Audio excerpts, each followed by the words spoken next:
ما همه با هم هستیم. ما همه با هم هستیم. ما همه با هم هستیم.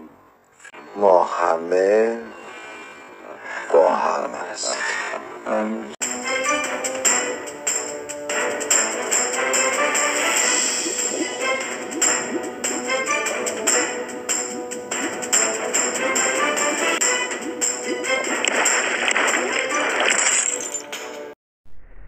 خب اینم پاییزه و برگریزون. این هر روز اینجا برگا رو من جمع میکنم ولی باز هست، انقدر که توش راه میری صدای خشخش برگا میاد. اینم خرمالوهامون.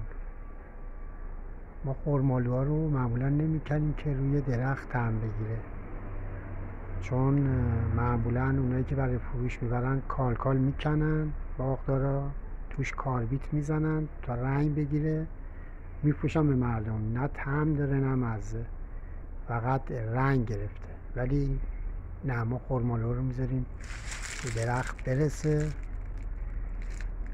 تا قشنگ این طعم اصلی و واقعی خرمالو رو به خودش بگیره. حالا میگن اصل خرمالو موقعی که برف روش بشینه، چون میوه زمستونیه. اگه تا اون موقع پرنده ها بذارن، آره، روش برف بشینه دیگه، اون موقع واقعا رسیده آخرشه دیگه. اینجا من 3 مدل خرمالو گذاشتم.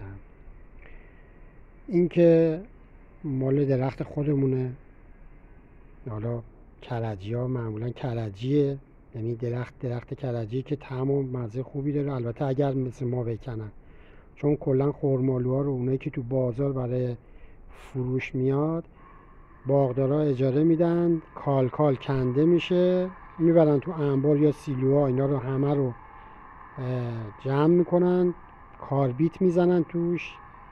بعد این کاربیت، اون گازی که منتشر میکنه باعث میشه این خرمالو از حالت کالی سبزنگ به قرمز برگرده. ظاهرا این خرمالو رسیده است، ولی موقع خوردن هیچ طعم و مزه‌ای نداره، چون رو درخت مزه نگرفته، چون درخت به عمل نیومده. فقط ظاهرش رو میان درست میکنن. همه مغازهای میوه فروشی هم همون میارن، معمولا همون خرمالویی که طعم نداره رو میارن. این خیلی سال تو ایران باب شد متاسفانه. خرمالویی که حالا اینجا من گذاشتم، این خرمالو ژاپنیه. شکلش بیضی شکله، شبیه سیبه، یعنی اصلا نگاش کنی دقت کنی میبینی دقیقاً شکل و شمایل سیبو داره. تخم مرغی بهش میگن، بیضی میگن، این سیبه دقیقاً. بزرگم است به قاعده همین مال خودمون.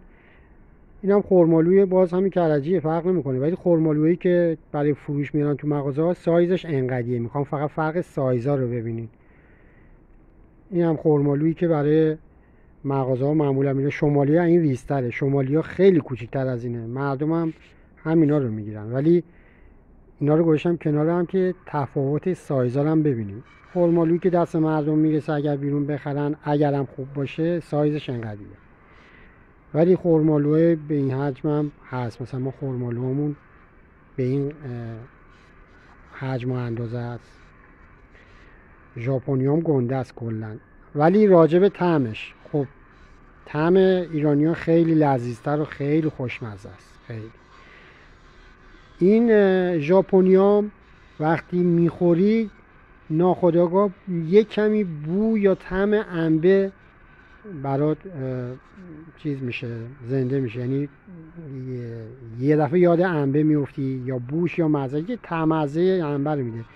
یعنی چون ما خرمالوهای خودمون رو خوردیم، ترجیحاً باز اگه بگن کدومش مزهش بهتره، ما میگیم اینا، چون مزه واقعی خرمالو رو واقعا میده.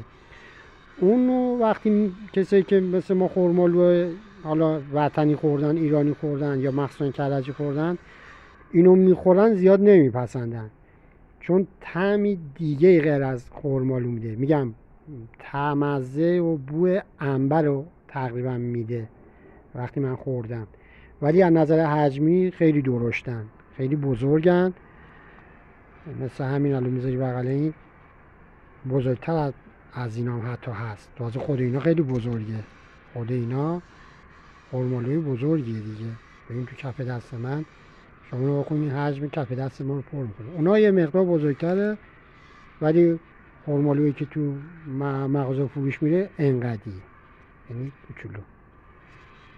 اینم گفتم فیلمشو بگیرم جالب.